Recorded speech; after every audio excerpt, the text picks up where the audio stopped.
too. The instant reaction you can't get anywhere else because, well, we had some technical difficulties, and that's where we are today. It's the Coors Light postgame show.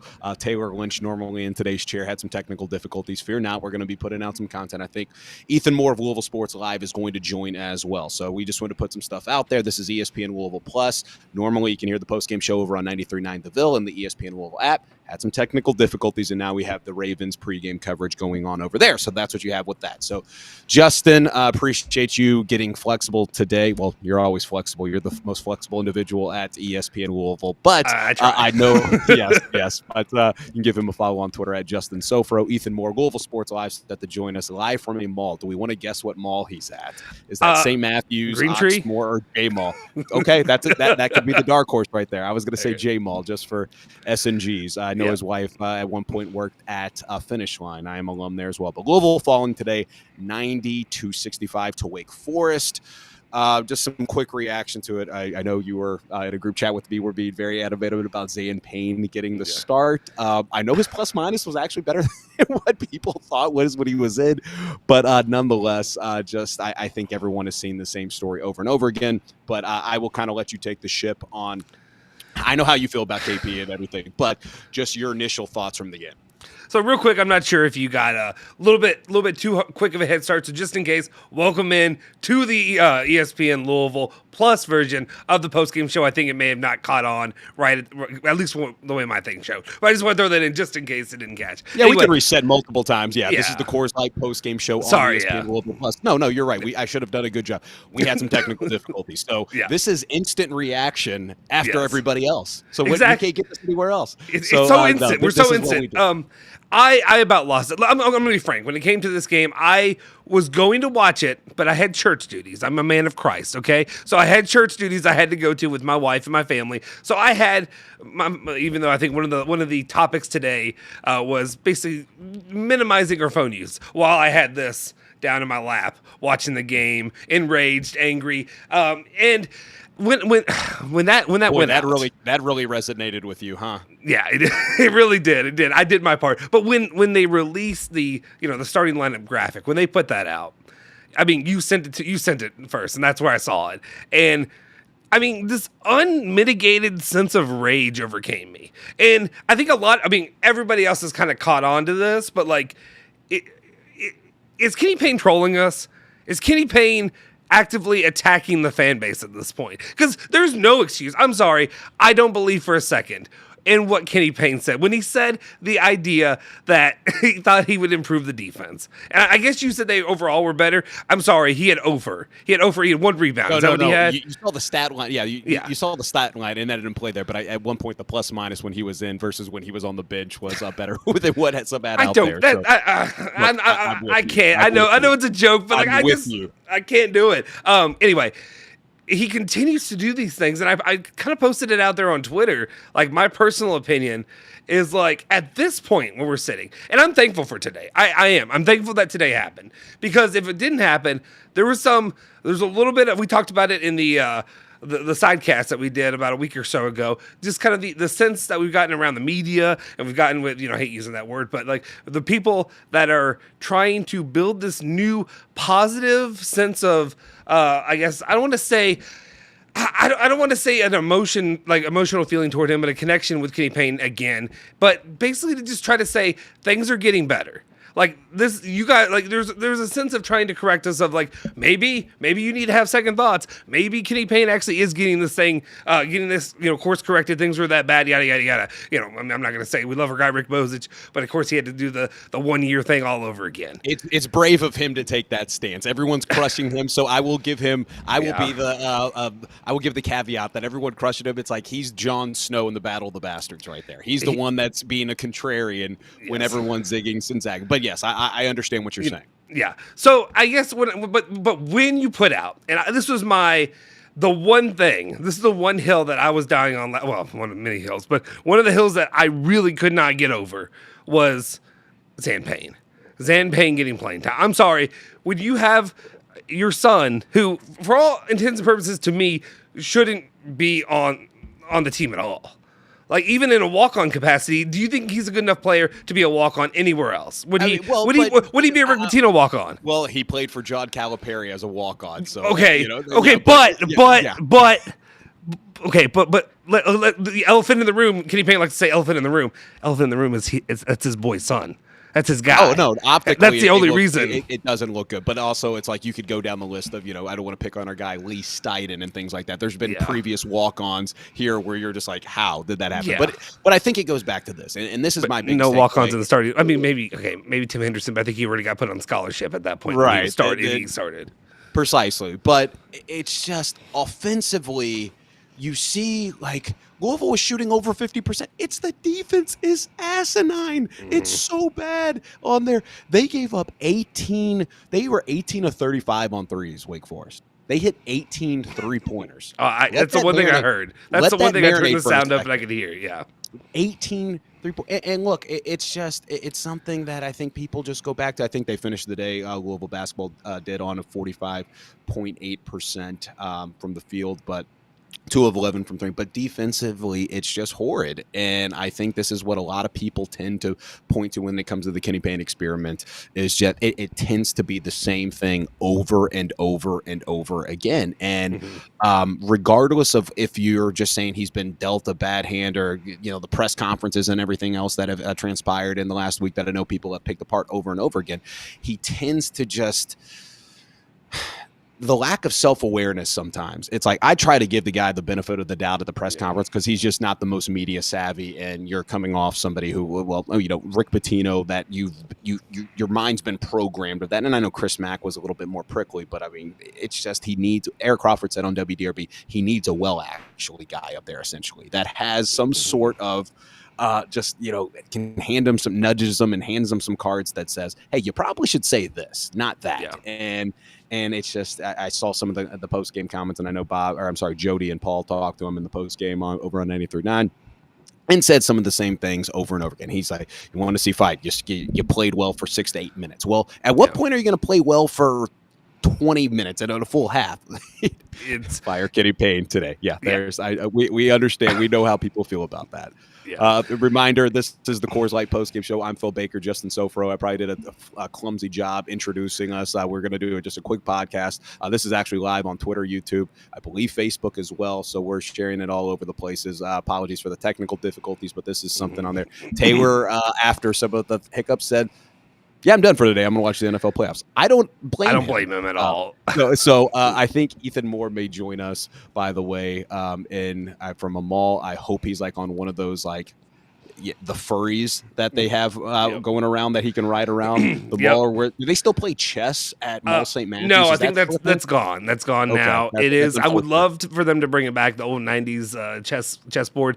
I will say, my kid the other day, my wife made me go to Oxmoor Mall. So that way he could, because he was dead set on riding in one of the, not furry, but it's a cart. It's one of the little cars. It's like a Range Rover or whatever. It's like one's a Bentley, one's a whatever. Anyway, he was dead set on riding in one of those. And then I paid the $10. Not $10. It's not breaking the bank, but it's $10, right? So he gets in there and he doesn't realize it's just a grocery cart. What you're in is a grocery cart. You're not driving this thing. You can hit a horn and annoy everybody around you, but you're not driving like he has a Gator that he has in our garage that he drives around our neighborhood. Like, anyway, waste of money. Back to Louisville basketball. No, I'm with you on those things. He says Ethan's actually trying to log in shortly, so you be on the lookout for him. But no, look, I think when you saw the Zan Payne get in, and you hate picking on just like him, because apparently when you look at the plus minus, again, our eyes tell us one thing that's been a common theme with Ethan and Taylor on LSL and their post-game shows. It tells you that sums up. However, you can't, I will say this in defense of Kenny Payne, which I know I was going to enrage you because there's not a lot of things that's out there. Yeah. To keep doing the same thing over and over again and expecting a different result. I will say trying something different and putting Zan Payne in, I don't want to say is admirable, but it's like we can't keep crushing him for just like he's doing the same thing over. Well, he tried to switch it up a little bit today, and it was the same result. So now if he does it again next game, and he goes in there with that, I'm with you. Zane Payne should not be in the game. I'm with you on that. How much do you but seriously? How can we sit here? And I guess my question, and you're doing a great job of rationalizing an irrational situation. And what I mean is that's what I've tried to like. I mean, I'm trying to look at it from a standpoint of somebody like, and I want you to finish your point, but like Josh Hurd, we talk about the deposits. What is he trying to do? Zan Payne being in there. Mm-hmm. He's trying to switch it up because he can see the writing on the wall that looks like it's coming in the next 2 months. Yeah. Well, I guess what I'm getting at is you're doing a good job of being reasonable. One thing everybody knows, I'm not reasonable. I'm sorry. I'm not reasonable. You're a terrorist. And I try to be. And I don't know. I've been labeled a terrorist or whatever. I've been right. A year and a half of being right. So I'm sorry. I guess I enjoy being right. But at this point, when you look at, again, I go through the long list of things. At some point, to me, there is no rationalizing what is going on here with Louisville basketball. I can't look at you're getting 25 pieced by Wake Forest. You're getting a fringe NCAA team in a bad ACC. Yes, I agree with you on that. Just getting embarrassed, getting waxed after. Again, I said last week, or I guess earlier this week, I didn't feel like the North Carolina game was anything special. I know a lot of people, they got a little bit close there, and then a 16-point game there at the end. That's fine. I guess if they are the top 5 team in the nation, you can take some good feels from that.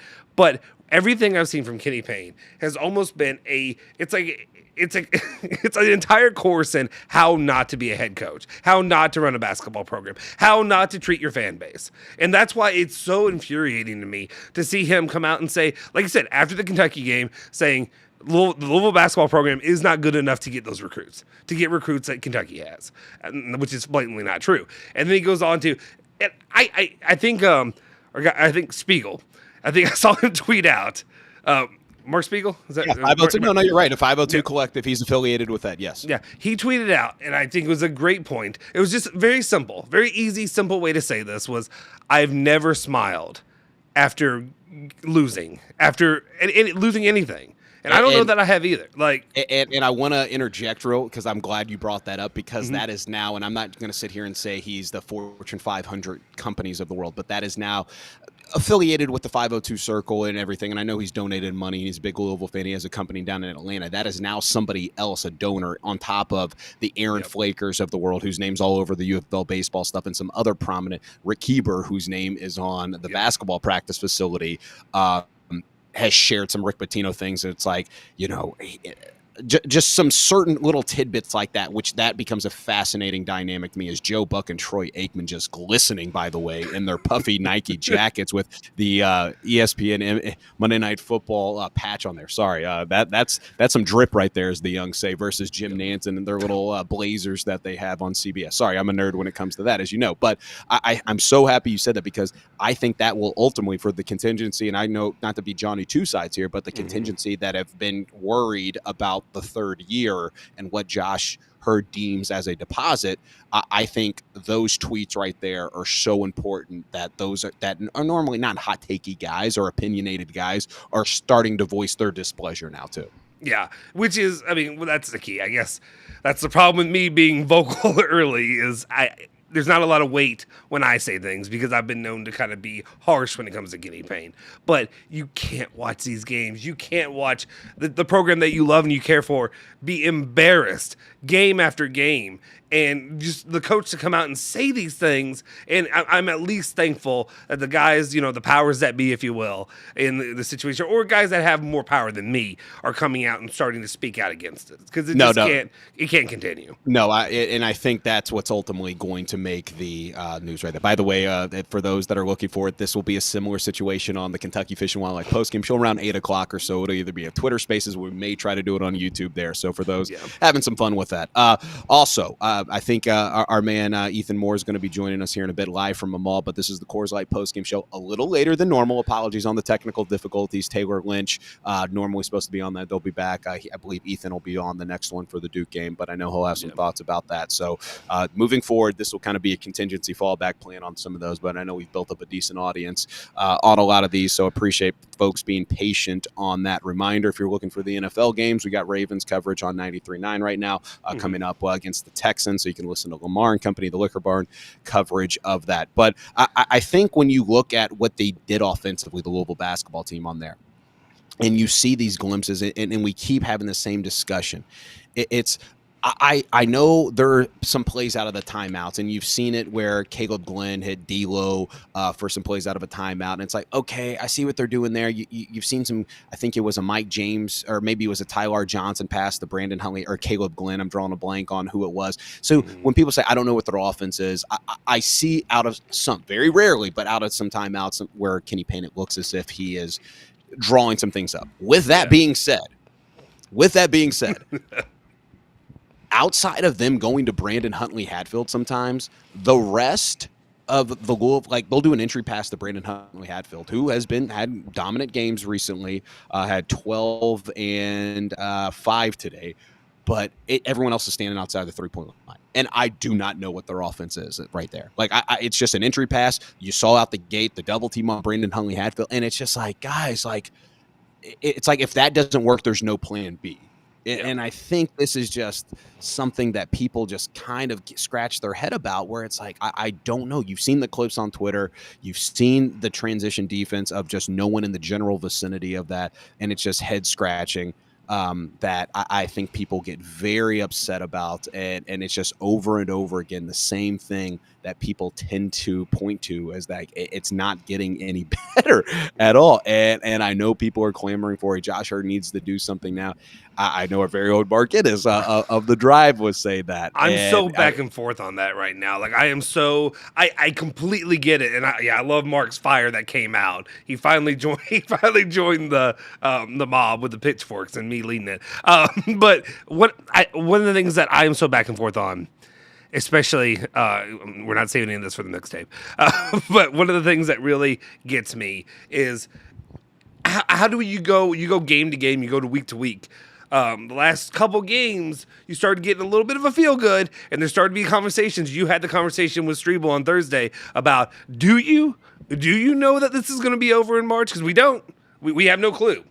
And that's why part of me is like, yeah, I want him to continue this. But what happens if this game happens? Oh, the schedule's very favorable in February. Like at the back end of February, like and down AC, it's a fascinating conversation where it's about to go through Murderer's Row. But like if you finish the season and let's say win 2 or 3 games, win a game or 2 of the ACC tournament, like what's that conversation there?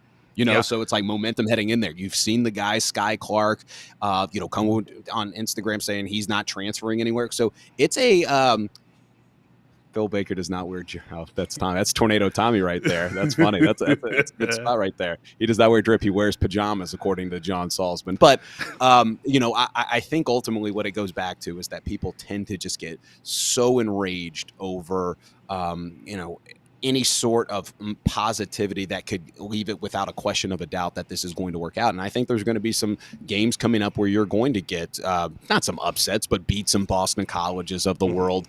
Miami seemingly looks like frauds now. Syracuse just took them down too.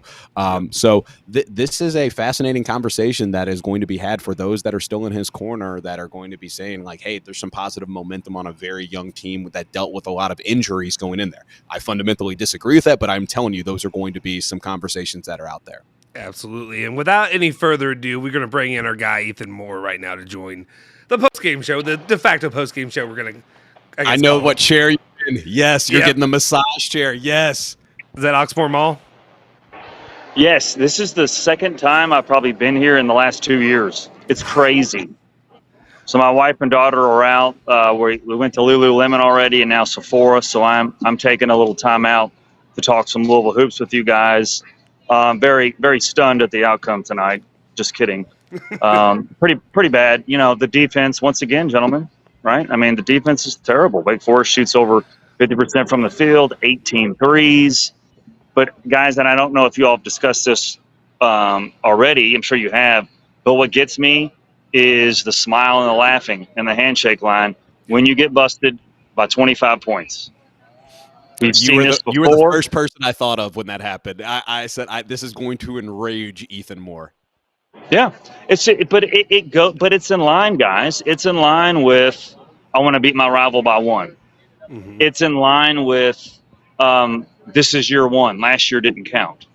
This has that same weak mentality, and this is what we're used to with Louisville basketball under Kenny Payne. 10-40. 3-24 in the ACC, 1-22 now on road or neutral site games. I mean, the facts, those are the facts. Those are the numbers. This can't continue. I look forward to March when a change is made, because we have to go in a different direction. It's not going to be a difficult decision. And, I'm fully of the belief that this team will still win a few games the remainder of the season. When you have outings like this, you could see, like, you could understand why people are like, oh, they're not going to win another game all year. But there's still talent on the team. And that's why, for me, I'm just taking it game by game. If we win, I'm pleasantly surprised. And if we lose, well, this is what we're used to under this coaching staff. So, but Ethan, my worry is like, okay, that's fine if we can take it game to game, and I completely agree. And I see people in the chat that are saying about, oh, they have to wait till April 1st. You can't wait till April 1st. When it comes to hiring, you can't wait till April 1st. So when it comes to the money, that's off the table. They're going to lose the money regardless. I mean, as long as they're smart enough to make a move. But I guess my issue is you come into this and then what happens if you take it game to game, week to week? What happens if, like Phil Baker pointed out, the month of February looks a little bit more. When I say manageable, I don't mean winning games. I mean looking respectable again. Maybe you win a pop or two there. Like I've just seen excuses be made. What's to tell me for sure that this will move on and this will be over? Yeah, and so but I think what most of us are doing, we're getting out in front of it. Like Phil just mentioned, that certainly is going to be a small portion of the fan base that's going to talk like that. It will bring up the injury excuse. But Justin, this is why I fully believe that we're going to win a few games in February. You can beat Georgia Tech at home. You can beat Notre Dame at home. And we close out the basketball season with 3 straight home games against decent competition. I don't expect us to win all 3, but I expect us to win at least 1 or 2 of those. There's going to be some more wins. But let's just say we win 5 more games this year, and that's a stretch. Well, you're 11-20. Okay, so then that's fireable. You can't have some success and playing competitive. Makes you want to puke. All right, this is Louisville basketball. Being competitive is not good enough. Losing to a decent NC State team that just got beat by Virginia Tech tonight, that's not good enough. Don't get down by 12 or 15 points and then come back. Who cares? All right, you shouldn't have got down by that margin to begin with. So, I am not going to. I know you guys are not going to allow that narrative to change. That the expectations and the standards going to change. Oh, well, they're playing hard. Oh, well, they battle back. Well, you know what? Don't get down by double digits to begin with, and that's not going to be a problem. So, Justin, to answer your question, we have to get out in front of it. That's what we're doing. This team is going to win a few more games. But again, if you win 5 more games and finish 11-20 in the regular season, that means KP would be responsible for 2 of the worst seasons in the modern era of Louisville basketball. You cannot retain somebody with the 2 worst seasons in back-to-back, your only 2 years. You cannot retain him for having 2 of the worst seasons in the modern era, the worst seasons in the modern era of Louisville basketball. You just can't. There's no decision to be made in terms of that, in my opinion. After today, 10-40. 10-40. 50 games have been played, and you're 10-40 under Kenny Payne. And 26 of those 40 losses were by double digits. Yep.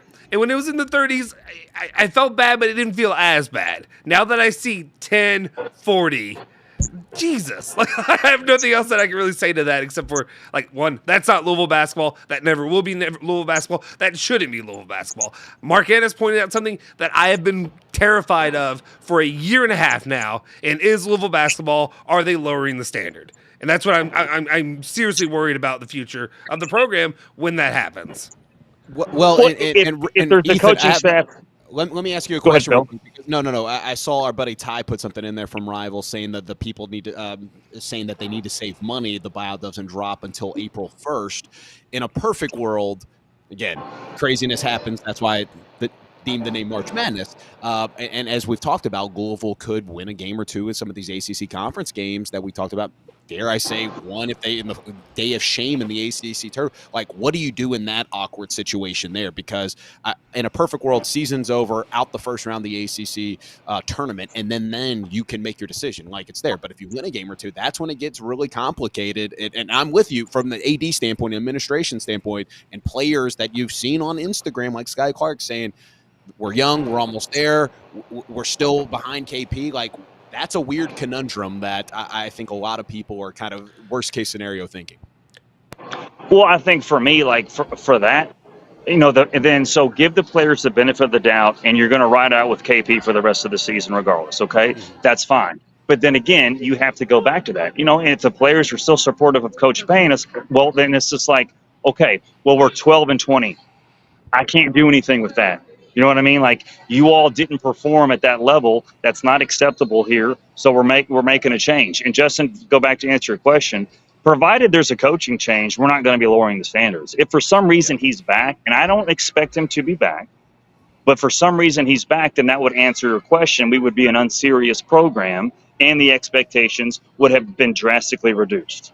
But provided that there is a coaching change, and again, guys, it's like we have to look at it from a perspective. Us three are sharing our opinions, but that doesn't matter at the end of the day. The Yum Center being 3/4 empty is what matters the most. That is the loudest fan discussion of anything. It's not media blowhards like us pontificating about this stuff. It is how many butts are in the seats at the Yum Center. The attendance has been terrible under Kenny Payne, period. That's what speaks louder than anything else. And I'll take it a step further. We talked about this before you joined, Ethan. Something that's been fascinating to me in the last couple of weeks is you see somebody like Mark Spiegel, who has the 502 Circle, is affiliated with that, obviously has a business down in Atlanta that's been really successful. You saw his tweet. You saw Aaron Flaker's tweet from a prominent donor with U of L baseball. Like, what does that look like moving forward as some of these more and more of these donors? Because there's this narrative out there that, and I've even posed the question, not saying I agree with it, but it's been conveyed to me. It's like you may lose some of the, people that wanted to bring KP in, some of their money, but it sounds like you got the other side of it, some other big money people that have voicing their displeasure. And it's like, guys, even your money is no good right now with the results that have been out there. Like, you can't be happy with this. Yeah, and then too, like, again, with KP's comment about this being year one, I didn't even take into account how upset the season ticket holders would be with that comment. Oh, you're talking about, okay, if it doesn't count, then I want my money back. Yep. And they have every right to be that upset and to make that demand. And that's guys, that's the whole thing though. We're seeing a pattern here. This is not a one-off type of thing. This is what we have known under KP in this basketball program. Again, when you laugh and smile after losses, when you say you want to beat your rival by one after your arch rival's coach said he wants to beat your brains in, like, fans don't want to hear that. And then you keep doubling down. Well, this is really year one. And again, in the post-game show on Wednesday, I did want to stress that I wanted to be fully transparent and give KP his props that he said, in my world, other people may think differently. So I want to make sure that I say that again. So this is from his perspective. But guys, that's just the tone deafness. Like, that counted. Those season ticket holders that paid thousands of dollars to go sit in there and watch that mattered to them. And as far as I know, KP didn't volunteer. As far as I know, 4-28 counts in the record books. So, like, when you have the stuff that you say in the post-game pressers, in addition to the results that we see on the court, there is no decision, a hard decision to be made in March. So, Phil, back to your point about, ACC tournament, if you win a couple of games, my hope is that the background, the homework is being done now, the foundation is being laid to come to an agreement. When this season ends, you're going to have to make a move before April 1st. Let's negotiate a reasonable buyout and where Louisville doesn't still owe the $8 million. And again, if we're being totally honest, if KP truly cares about the program like he says he will understand. And guys, and this is the problem that I have. I really think that if he thinks this is year one, that maybe he still doesn't feel like he's on the chopping block. I mean, maybe not. Look, that was my point with Strebel the other day. It says, I know he said that was his opinion, and I'm happy that you brought that up on the post-game show as well as some of the things that he said. But go back to the Purvis Ellison stuff telling him not to take the job. Go back to the he had to be convinced, that narrative that was out there. It leads me to believe that maybe not said by Josh Hurd, but the administration, there were some assurances. And I think that's the worst case scenario, especially he said it was his opinion. So I want to give that caveat, but that was that's where my mind led when he kept saying that at the UNC post game from CL's question. Well, I can see where you would think that. But again, man, I think at the end of the day, those empty seats are what speaks the loudest. And again, Josh Hurd can go back to Kenny Payne and say, listen, man, like you're 16, you're 15 and 49. I can't do anything with that. Out of those 49 losses, 34 of them were by double digits. I can't do anything with that. He's firing himself. And so this is why I go back, and I've said this for weeks now. Josh Hurd has a decision to make, but it's not going to be a difficult decision because of how bad the record is. This is not like we're flirting with 500. This is not like you missed the tournament and you're going to the NIT. You are staring back-to-back seasons in the face in a historical perspective, being one of the worst runs, 2-year runs, and this is a stat for Kelly Dickey, in the history of Louisville basketball. Last year was the worst season in 82 years. My senior year at Louisville went 12-20. You're looking at something similar like this. It could be worse than the year when Matt quit, when you finished 13-19. You cannot have back-to-back seasons of two of the worst in the history of Louisville basketball and expect to be retained in year 3. You just can't. And if Louisville is the serious program that we all expect and know that they are, then a coaching change will be made. And loss like this, PR gaffe after PR gaffe like this, no recruiting to speak of, he's firing himself. He really is. It's the Coors Light post-game show. He's Ethan Moore, Justin Soforo. Apologies for the post-game malfunctions that we ran into on 93.9 The Ville. Hence why we have a backup contingency plan moving forward. I think we'll get that figured out. So Taylor, I think, was just like, yeah, I'm going to sit this one out. So we put it out to him. So fear not. He's in good spirits. It was just some things out of his hands. 93.9 The Ville has you covered for Ravens-Texans coverage. Go ahead, Justin. Just real quick, if you don't mind. Guys, if you're in here, if you're watching the product we have out here right now, one thing you can really do to help support us, to help us grow this platform so we can continue to bring you things like this, is to definitely make sure you're subscribed on the YouTube channel, on that platform. That's where we really want to drive most of our viewers, but we're going to try to spread it out to everybody, as well as make sure you hit the like button on whatever. I'm sorry, I have to do the YouTube thing. Like, subscribe, bell, all that stuff. You got to do that. So do me a favor. We got like 70 or so people in here. Please do me a favor and like it and subscribe if you're watching us right now. Yeah, just a couple more minutes because I know Ethan's getting the massage at Oxmoor Center and probably wants to get a little CPK. Oh, I'm just sitting in it. Full disclosure, I'm just sitting in it. Oh, okay. And there wasn't anybody else around, so I thought about it, but it's $5.50 for 15 minutes. That's not that bad. Oh, okay. I thought you were going to say for like 60 seconds. I was like, my God, Andy Sweeney joining the comment section saying it's only a year. Yeah, he's right. It's 1 year. It's year 1, baby. And that's the funny thing, though. For it to be 1 year, you're 6-12 and 1-6 in the ACC. And expecting so you're not flexing. Yeah, like no, this is unreasonable for year 1 for anybody ever. Like, unless you're Little Sisters of the Poor, or Andy's calling me Furman. If maybe if you're actually at Furman, maybe then it's okay. I don't know. They've had better basketball programs in recent years. They're decent. That was one of the mid-major coaching. When I love Ethan and Taylor have kind of spread the wealth of coaches to be in the know, and it's like, man, it's like they're gonna have to start getting down to like the Indiana State guys and Furman guys if they're gonna make the leap up. If you have to put a spotlight on some coaches on the come up. But no, a couple more minutes over here because I know Ethan's got to get out here. So far, appreciate you getting flexible on this. One thing I want to throw out too. Next time, what I want to do, and I will figure a way. I have a mixer here. I can do it. We can try to take calls next time. If we have to do this again, we can try to take calls from here. I'll figure out a way to do that. We'll put out a different phone line and stuff like that. So definitely, guys, stay tuned with what we're doing here. We're gonna have other options for that for you guys going further. For sure. Ethan, I'll toss it out to you just so you got to get there. And then Justin, give some final thoughts on what you saw today. And we'll wrap up this condensed post-game show, as I know you want to get back to your Saturday and watch Lamar Jackson take on the Texans.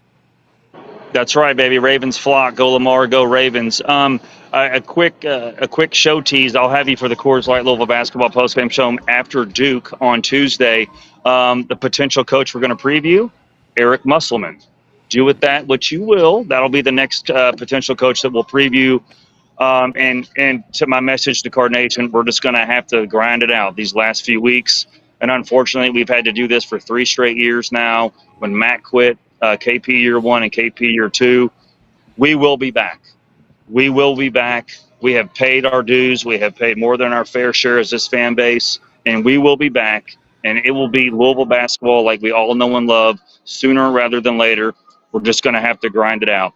And Justin and Phil, man, I appreciate you throwing me a line and allowing me to vent a little bit and to, just discuss this thing. And that's the one thing, my final takeaway is that we still have a very passionate, knowledgeable fan base, guys. We still have people that'll call these post-game shows, that'll text, and will not be afraid to share their winning from the massage chair, maybe while he's getting his Apple iTunes fixed at the Apple Store at Oxmoor Center. Maybe get a little CPK pizzas and Pepsis. Let me knock a couple things out. Coors Light postgame show. Appreciate them bringing it. I'm going to say Lamar Jackson's my Juan Gomez player of the game just because he's on my TV right now, and they got blowed by 25 right there. Appreciate them sponsoring that segment right there. Just off the top of my head, defensive player of the game. I don't know. We'll just say Tyler Johnson. Just we're going to do the things that we need to do to knock these out. UPS jobs, top 25 scoreboard, graduate debt-free with a job at UPS. Right now you got Kansas down 4 to West Virginia, 5:45 to go. That's on ESPN Plus. Mick Cronin up 30-13 over number 12, the Fighting Tommy Lloyds of the world in Arizona. You know how I feel about Tommy Lloyd. Utah State up 9 on the first half over Fresno State. Texas ended up beating number 9 Baylor. Scott Drew by 2. Vegas always gets that right. Marquette ended up beating Ricky P. Did you see Ricky P fall on the floor? Yeah, you see that? I got scared. I got a little nervous for my guy. I did too. I didn't know what happened. It made me think of the male cheerleader in the Pitt game. That's what it made me think of, him losing his mind. Yep. But he's in his element. But the court looked immaculate up in the Garden. It was good stuff up there. So, and then Iowa State won by 1 point over number 19, Jamie Dixon and TCU right there. So that's some of and Kentucky and Georgia coming up. Reminder, that'll be on Twitter Spaces, maybe on YouTube. I don't want to speak for Justin. I know he's juggling a lot today. So that's kind of the rundown of the top 25 scoreboard that I have pulled up there. Yeah, so I guess just my kind of closing thoughts and statement today. I'm at a point where obviously I've been angry for a long time about the state of Louisville basketball, but I had a little bit of swaying back and forth when it came to Kenny Payne, my feelings about him, my emotions about everything going into the hiring of him, the job he's done. And this has just kind of been another notch, I guess, in that belt, in whatever you want to call it. But it's one of those moments where I have to sit there and I question myself. You hired Kenny Payne because suppose he's a former Louisville basketball player who cares about this program, who cares about the well-being in the program, who cares about the future of the program.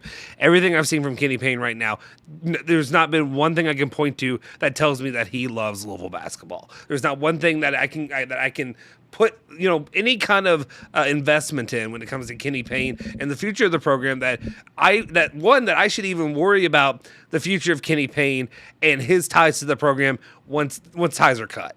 Because right now, everything he has done has been detrimental to the program, and it really worries me about where it is. I guess the only thing I could say is, Kenny Payne, give me something. Show me that you care. Show me some emotion that you care. That's what I want.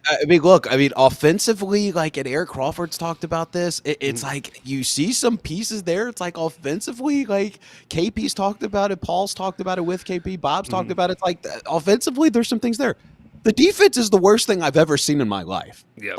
And I don't think that's being hyperbolic. And I think heading into the season, you may see some point of emphasis on that. But I'm telling you, I think it's going to be something that it's going to be fascinating over the next 2 months-ish or so, more as donors begin to become more vocal. And then when you begin to see more and more folks voicing their displeasure, and obviously the year one comments obviously struck another nerve, and I didn't think you would get any worse than after what you saw and transpire after the Kentucky game with not being able to get those players. Boy, was I wrong. But that's something that I think is just, if somebody can we can analyze these games, Justin. We can talk about the same thing. The post-game shows, I actually want to do a fun bit where it's just like we just sub out the names like from one of the podcasts and see if anybody noticed, and just see if because it's the same thing on one of these sure ones that they are going to lose. But I think ultimately, if anybody can get to Kenny Payne, it's been conveyed to me that prominent individuals that have tried to help him, he has not used any of that help. And I'm fascinated to see as a last effort if anyone can get through to him to just say, this is what you really need to do. Not from just a basketball play calling standpoint, but from a PR standpoint, and if anyone can get through to him. So that's kind of my landing of the plane. Sorry, you landed the plane, and then I had a question to go out. Oh, you're good. Yeah, we're good. But that's the point where everybody, you're granting some grace there with Kenny Payne when you say that for some reason he's not willing to accept. What is the reason? What is the reason you would not want assistance to make your team better, to make you better, to have you succeed, and to continue to make $3.25 or whatever it is $1 million a season? Why would you not want that to continue? Why would you not want to be at your alma mater and succeeding and winning games and getting the players that you need? Any means necessary. I don't understand it. To me, I don't get how you can think your way is so good and have an entire season of evidence to realize, oh bleep, it's not working. This isn't gonna change and not change anything at all. And expect to, again, definition of insanity, doing the same thing over and expecting different results. Precisely. No, I'm with you. I mean, so yeah, I'm sure we'll be reacting to this again. Apologies for some of the technical difficulties on 93.9. Now we have a contingency backup plan. So moving forward, we will do our best to do this if Justin's available. May need to have a training session with some of the folks to try to get some of that. Eventually, we'll get some equipment there where everybody else can do it too. Yeah, no, I appreciate that. So for Justin Soforo and Ethan Moore, I'm Phil Baker. Reminder, we got you covered with wall-to-wall coverage for the NFL games if you are driving around today. So fear not, we got you covered for Liquor Barnes coverage of the Ravens over on 93.9 The Ville as you speak. The Kentucky Fish and Wildlife post-game show. If you want to listen to that, Louisville fans, you can have some fun with that. I believe that'll be over on Twitter Spaces as well. Bellarmine and EKU coming up on 680 at about 6:45 or so, and then we'll join the late night Packers and 49ers in progress around 9 o'clock or so. So we got you covered if you were driving around today. We will podcast this. Appreciate everyone being flexible. James Black troubleshooting stuff back there. Justin Soforo troubleshooting some stuff. You getting this on the air. Ethan Moore joining us from a massage chair, maybe outside California Pizza Kitchen at Oxmoor Center. Give Justin a follow on Twitter. He's at Justin Soforo _. Ethan Moore, I believe, if memory serves, and I'm Phil _ Baker. We'll get you covered tomorrow. There it is. For the SMH. We'll get you covered tomorrow for SMH. Nick Kernel join us from, I believe, Chapel Hill. Zachy C will relive us in all of his montages of drunkenness over the weekend at a karaoke bar. So appreciate it. It's Coors Light postgame show on your sports station, ESPN 680, 105.7, and ESPN Louisville Plus. Hit that like button. Smash that subscribe button. Hit that bleeping bell.